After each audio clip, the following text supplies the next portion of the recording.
Toamna întotdeauna facem curățenie. Poate a venit momentul să-ți radiezi și tu firma de tip SRL. Da, aceea pe care o cari după tine de câțiva ani. Poate nu ai rulaj, poate n-ai folosit-o niciodată. Atâta timp cât există, are și niște obligații.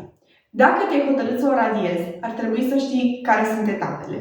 Prima parte este să fii cu declarațiile fiscale la zi, să fie toate depuse pentru că amenziile sunt mari. După care, dacă nu ai datorii la alți parteneri, poți să utilizezi procedura de dizolvare și lichidare voluntară. Este o procedură care se face la ONRC.